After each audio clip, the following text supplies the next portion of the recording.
you are keeping your children home, please contact your child's school to let us know. We are taking preventative measures in response to the information from public health. Staff who are at higher risk of complications from COVID-19 may need to stay home, and we have asked them to work with their medical provider to make this determination. We will honor all sick leave requests for any staff who needs it. We're working with teachers to provide educational activities in the event of students having prolonged absences. In response to public health recommendations to limit social contact, events that bring large groups of students, adults, and community members together have been canceled, including student athletics. Within our buildings, custodial staff are cleaning common and high-touch areas multiple times a day, and we're providing resources, supplies, and time for students to wash their hands for 20 seconds with soap and water regularly. Please help us, parents, by keeping sick children home. If students exhibit illness or COVID-19-like symptoms, we will contact a parent or guardian to pick up that student immediately. We are exploring how to provide online distance learning in the event of a prolonged absence or school closure.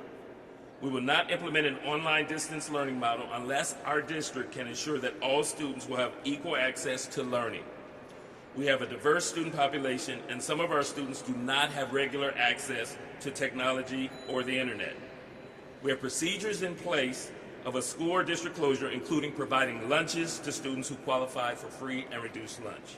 Our goal is to keep our doors open as long as possible, as the health and safety of our students and staff is foremost. And with that, I'd like to turn it over to the mayor of our great city, Mayor London Breed. Thank you, Dr. Matthews. And along with Dr. Matthews, the superintendent of our school system here in San Francisco, and school board members, we're also joined today by the director of the Department of Public Health, Dr. Grant Colfax, as well as member of the Board of Supervisors, Aaron Peskin. We know that this has been a very challenging situation because we hear about various reports on a daily basis. And I want to just say, because I've been asked this time and time again, are we overreacting? And my answer to that is, here in San Francisco, we are doing everything to make sure that the facts, the data, the information based on the health experts of the Department of Public Health are taking front and center in how we communicate with the public and how we make decisions. We think that the misinformation that consistently gets put out there gets in the way of what is happening to do, what we need to do in order to address this real challenge. You know, I want to ask the residents, please don't panic. Please listen to the information we're provided, and please continue to work with us so that we can rise to the occasion and meet the challenges we know all exist in our city. This is about protecting public health. We are prepared to address this, and we want to make sure that the information we provide is being taken seriously and is being used appropriately. I appreciate the members of the school board as well as the school district and their decision to listen to public health experts and keep our schools open. We know that childcare could end up being a challenge for parents. We also know that sometimes this is the only place where many of our kids have access to meals and facilities and other places where they can even wash their hands. We have to think about, you know, the impacts on young people, and so I fully support that decision, along with the most recent decision that we made here in San Francisco to cancel all major events that exist in the city with over 1,000 attendees.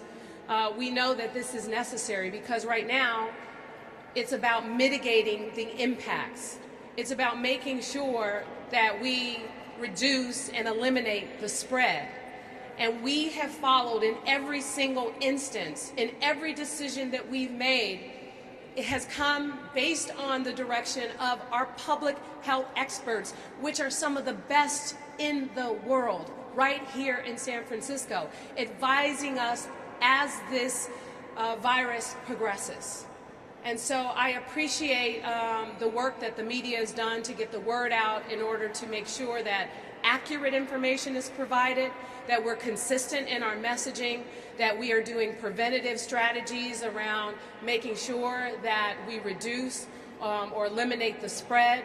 We know that this will have significant economic impacts, which we are also dealing with, but the most important thing at this time is public health.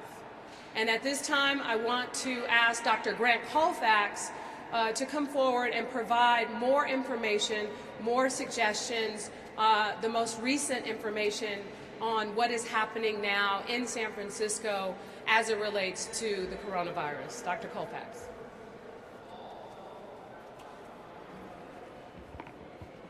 Thank you, Mayor Breed. Good afternoon. I am Dr. Grant Colfax, Director of Health. I am glad to be here today with the Mayor, Superintendent of Schools, and the School Board President, because we are united in our goal of keeping our community's children, families, and workers safe. In this rapidly evolving situation, we continue to learn more every day about the coronavirus and COVID-19. We know today that this virus has the greatest likelihood of harming elderly people and those with underlying health conditions and chronic illnesses. But in children, the illness has been very mild. They either remain asymptomatic or experience mild flu-like symptoms. In fact, in China, the epicenter of the outbreak, from what we know now, at this time, there have not been any fatalities in children between the ages of 0 and 9. This is helping us shape our thinking about schools and how to handle the question of closure.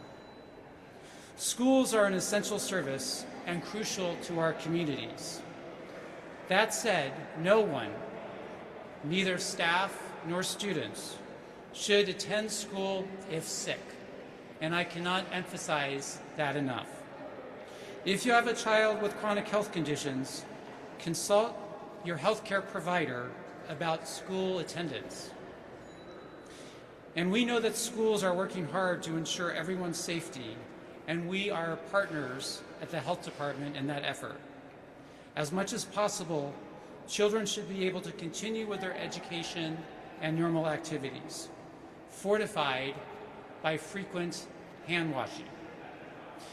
If there is a confirmed case of coronavirus, COVID-19, at a school, we will work with the school and the district to determine the best measures based on science and data with regard to potential school closure. We are still not certain that repeated closures are a useful intervention in the long term. Focusing on each individual case, you are going to pay less attention to the risk that is out there in the broader community, especially on the vulnerable populations I mentioned. And as we all know, the virus does not stop at the schoolhouse door. All of us have a role to play in decreasing the opportunities for the virus to spread. In San Francisco, we know the virus is here. Our goal going forward will be to attempt to decrease how rapidly the virus spreads among our community and doing everything we can to protect vulnerable populations.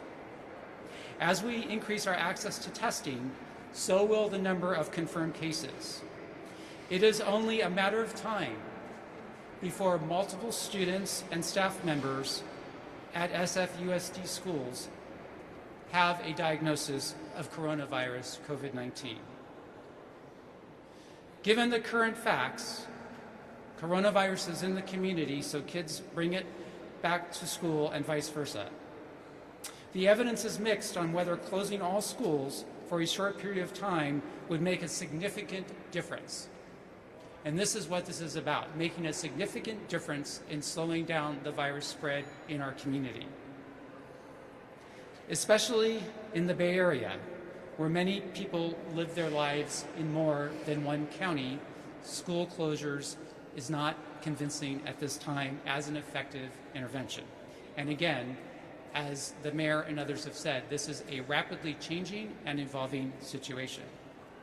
We follow CDC and state health department guidelines, and we consult regularly with the regional health officers on this very topic every day. If our whole region chooses to coordinate around an approach that further restricts social contact, then closing schools could be part of a future, more comprehensive plan for slowing the spread of the virus. To be ready for that possibility, we recommend that all schools develop a plan for countywide school closures, and families should prepare for potential closures. We know that schools have many considerations of their own about what is right for their students and the communities they serve.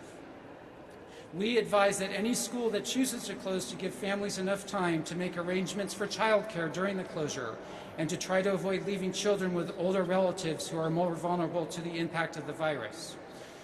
We encourage schools that close to use the time to plan, prepare and train staff about how to educate students on precautions and the facts of the coronavirus. An informed community is a safer community. SFUSD is doing a great job of following our guidelines and working with us for minimizing non-essential activities and ramping up health education, cleaning, and other key preventative measures. I am confident that by continuing to work together, we can respond effectively to this dynamic situation and unite to protect the health of all of our community. Thank you. And now I'd like to introduce to you the president of our school board, Mark Sanchez. Thank you for being here. I'd like to recognize my colleagues on the Board of Education, Stevon Cook, Jenny Lamb, and Fauga Maliga. We all stand in solidarity in dealing with this issue. I want to thank the mayor, superintendent of schools, and Dr. Colfax for working with us to ensure that our students are safe both in and out of school. Beyond providing education for our students, public schools are the access point for critical social services for thousands of our families. Many of our students' parents are on the front lines of the COVID-19 response. By keeping our doors open, we help ensure they continue to work and contribute to this health of our community. The public schools for San Francisco play a critical community role in providing stability and safety for our city. We have told families they can keep their kids home for health reasons without penalty, but we know that for some children, if they are not at school, they may be unsupervised or needing to be cared for by their grandparents, who are the most vulnerable. It also likely comes as no surprise that our schools have a shortage of funds for all the additional costs related to COVID-19, such as cleaning supplies and custodial support. In addition, the cost of substitutes to cover for vulnerable staff members who can't come to work for a period of time and the possible cost of equipping all of our students with distance learning capabilities is a factor. We would welcome relief from the city and support from our community, particularly those who are fortunate enough to acquire massive wealth. I also want to thank Mark,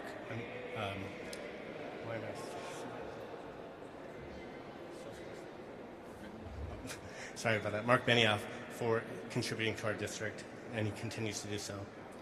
Our community values are tested in times like these. We must continue to be united and support each other as the coronavirus disease becomes more widespread. In schools, we continue to demonstrate compassion and care as our greater community navigates the global health situation. Thank you very much.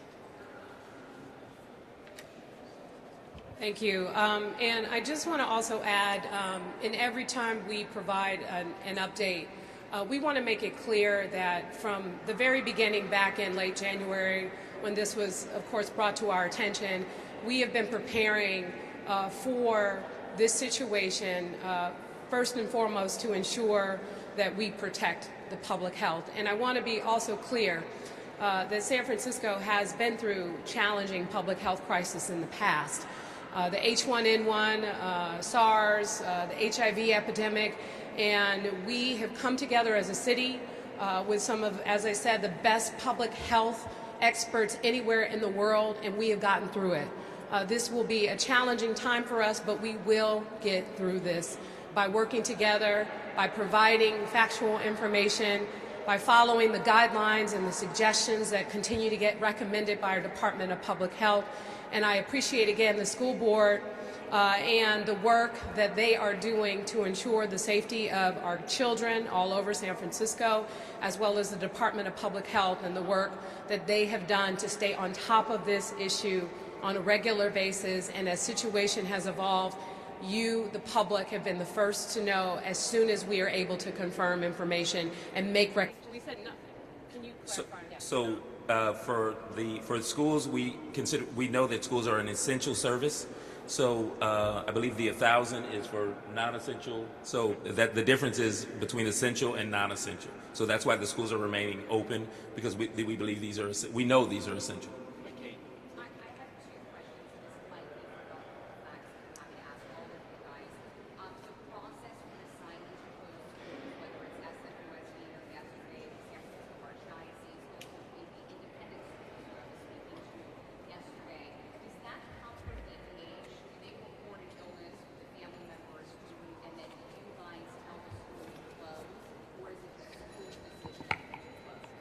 So we work with schools when there is a case diagnosed that's potentially related to the school. We follow every situation is different. So based on what we know about the exposure, we make recommendations to the school about next steps. The Archdiocese, I can't come on that. They did not consult with us before the closure. But we are working with schools as much as possible to make the best decision based on facts, data, and science. Thank you.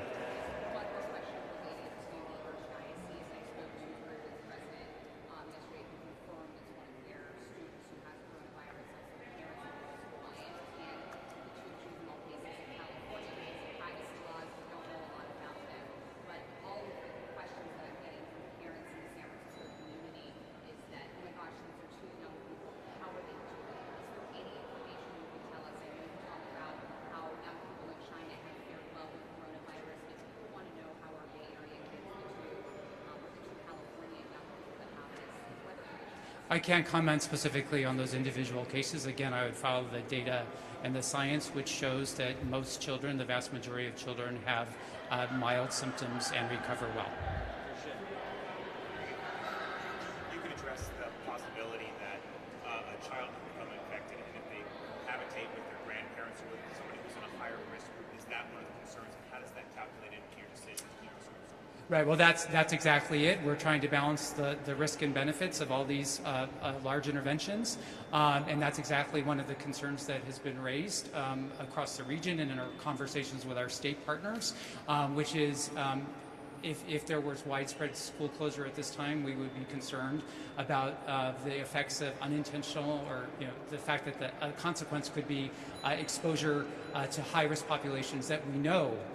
Based on the data from China, unfortunately now the data from King County in Seattle are very high risk for morbidity and mortality in that situation.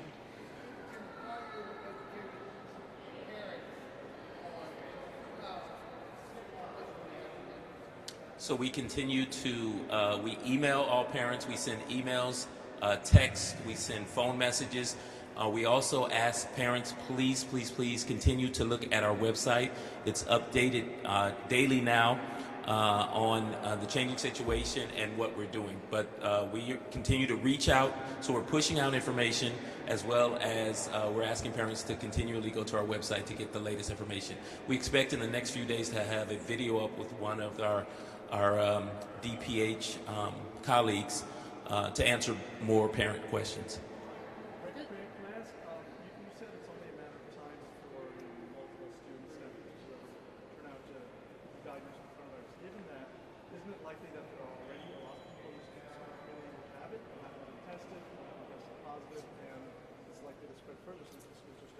It's possible, and that's why I emphasize that if staff or students are sick, that they should stay home and consult their healthcare provider. Does the city have a plan to assist schools financially? Is there anything in place? To do what? Yeah, specifically To do what?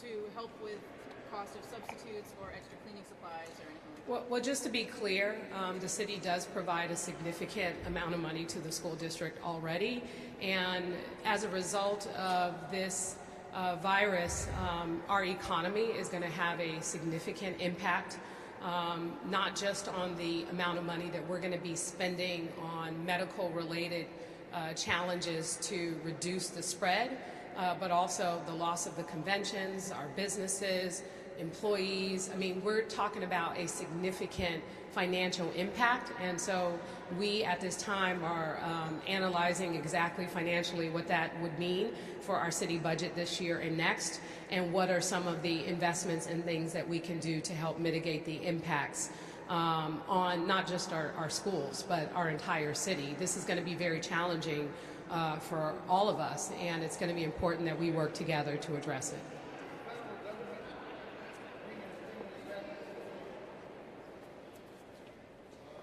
You know, we hope so. I sent a letter to the Vice President who's overseeing this issue just to address, you know, just the protective gear and the testing, the test kits and the things that we need to make sure that we are fully equipped here in San Francisco to handle this situation. But we're not going to wait for the federal government and a decision to be made. We need to protect our residents now and hope that we get reimbursed or get some financial assistance sooner rather than later, but we are already moving forward in that.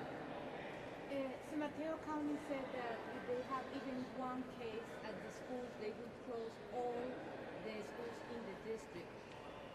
You said that even if this happened in San Francisco, you wouldn't go that way at this point. Let me be very clear. This is an evolving situation. We're working with our other neighboring county partners. At this time, we are not planning widespread school closures. That could change on a number of factors that I will not speculate on right now, but I just want everybody to hear that as of now, there is no plan to close schools for the reasons we just talked about. Anything else in schools? Yes. Okay, go ahead. How has attendance dipped, if at all, and is there any assurances from the state that that won't affect the funding mechanism based on attendance? So we're still monitoring attendance. There's been a slight dip at this point, when we understand that, and as we've said, if families, they make the best decisions for their children. So we're totally understanding of that and have excused absences. To answer both of those questions, I was in a meeting with Governor Newsom and the State Superintendent of Public Instruction, Tony Thurmond, on Monday, and they are aware of the needs that are coming. We all know that this is going to be an economic hit to the state as well as the school systems, and so they are aware of that, and there wasn't an answer to the question of that as bluntly as, you know, is there funding going to be there, but they're aware of the situation and starting to look because they know that funding needs are going to be there. Just sort of to get more clarity, Dr. Minmax, on the situation, if we get a coronavirus case in any central community, whether it's a student, a parent, or a grandparent, can you talk to each of those cases, or just close local district, like how they try it? So again, at this time, it's based on a case-by-case basis, depending on the exposure of the population of the school, the circumstances. So it's really not appropriate to make a blanket statement in response. It's going to be on a case-by-case basis at this time. But no cases that they refer to by extended family members. I can't comment on specific cases at this time. Anything else on schools? Yeah, so if you go to school.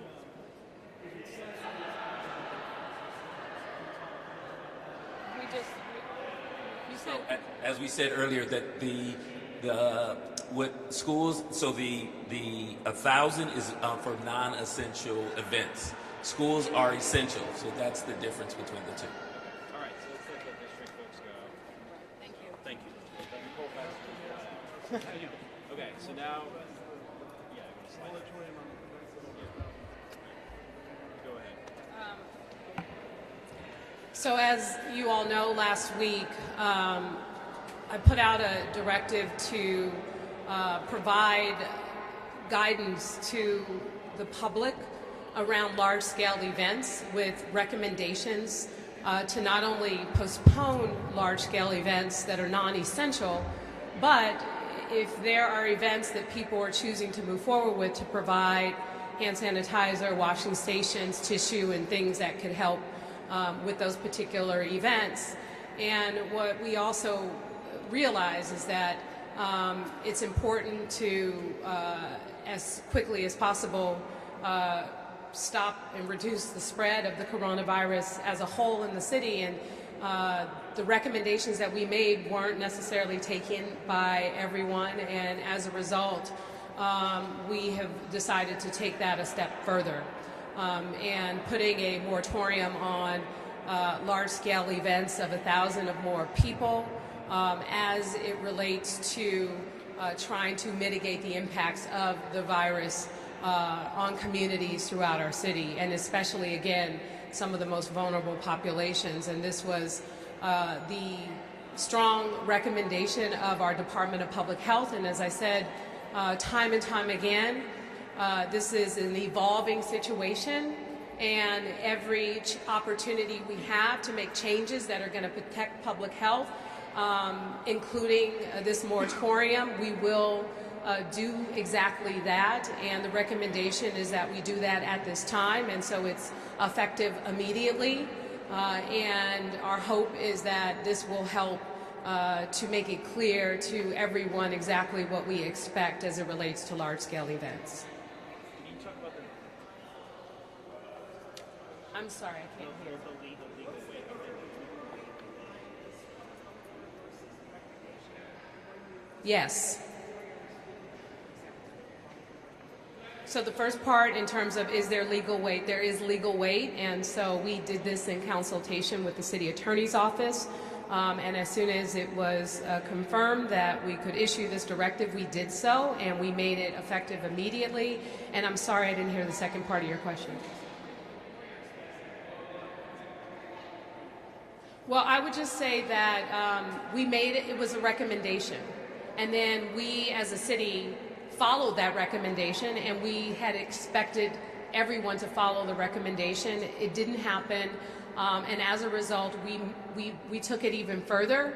I will say that the Warriors did what they wanted to do, and they didn't follow the recommendation, but they were well within their right to do what they did, and that's why it was important that we provided definitively that this should not be happening, so that we could provide them with the guidance to basically make it clear to them that this is not something that should have been allowed. Dr. Kovacs, address how many test kits that you have. Are you testing everybody that you want to test? Are you running out of test kits? So specifically with regard to the question of testing, we started testing locally Monday.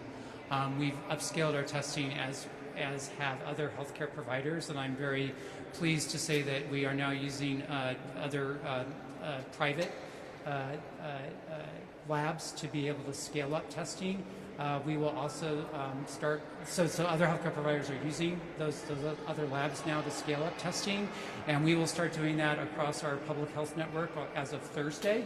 I also want to emphasize, though, because there are so many requests for tests right now, we really need to focus on the people who are most at risk for poor outcomes from this disease, and we are prioritizing testing for people who are in the hospital, for people who are close contacts of people who have a confirmed COVID-19 infection, and for healthcare workers, because we must also protect our healthcare workforce. There is still not on-demand testing in San Francisco. If people want to explore being tested, they need to consult with their healthcare provider, who can then follow DPH recommendations and steps as to whether a test should be done at this time. Can you at all say how many tests have been done locally? We have 14 confirmed cases of COVID-19 in San Francisco at this time. I don't have data to share on the number of tests done throughout the city at this time. Can you summarize your discussion with what took place in that way? So basically, the conversation was really, you're going to need to cancel your games and events, and it was like, okay, and then it happened. I mean, it wasn't, much to it. I think, again, we put out a recommendation, and in that recommendation, we provided ways in which people could be safe in these large-scale events. And the Warriors followed those guidelines and made a decision to continue anyway, because it was not a requirement. Now it's a requirement. They are on board and fully supportive, and this is where we are now.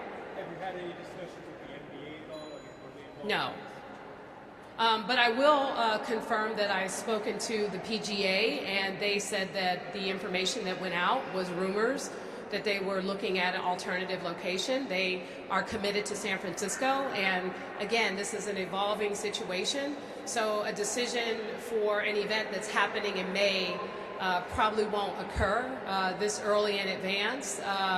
So they are committed to San Francisco, and we are hoping that we get through this and we see the light at the end of the tunnel before or sooner rather than later. We don't know when that's going to be, but I do know that we will get through this. Well, can I ask, is there something that would be a lot of magical about Fillmore, I think, was 1,100 people here, if they only allowed 900 people. Yeah, so the scientific consensus is that banning large events such as sporting events, concerts, and other non-essential events has a public health impact in terms of these sorts of diseases. There is not a specific cutoff of a number that is scientifically valid at this time. So if somebody were to have that's legally okay, they could do it, it's not necessarily safe. That I would emphasize that with regard to vulnerable populations,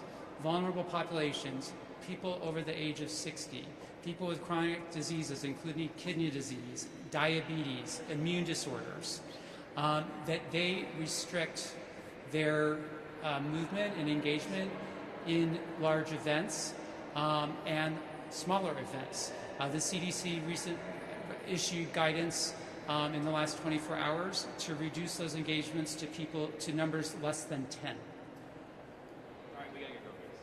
All right.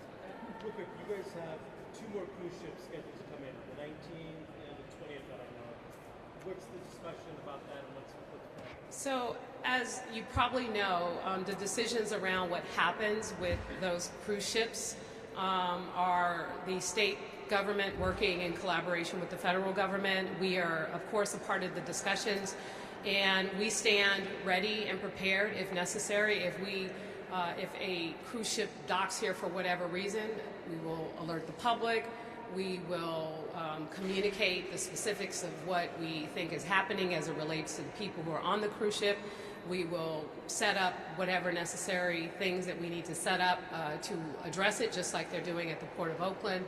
But at this time, we have no information confirming whether or not something will be docking in San Francisco in the near future. Well, quick question. You said that this is non-essential gatherings and public gatherings. What about private? Maybe 1,000-person wedding, for example. How would that apply? So at this time, if an event exceeds that number, we would strongly recommend canceling or rescheduling that event, and that people with the vulnerable populations I just went through do not attend. Thank you. Dr. Colfax, can we ask one more question? Dr. Colfax, did something change between yesterday and today? Because yesterday there was a Warriors game, and today, Thursday, there won't be anybody in attendance. Is there something that happened that made you guys say, okay, now we have to switch? We are continuing to evaluate the situation on a regular basis. We're making informed decisions based on the data, evidence, and facts. We're obviously monitoring the situations both globally and across the country, and in consultation with other health experts and so forth. That we are making the most up-to-date recommendations and changes. I would emphasize that we did put out a recommendation with regard to canceling these events. As the mayor has said, that didn't happen in some cases, and so now we feel that it is imperative to protect the public health to make this in order. Thank you.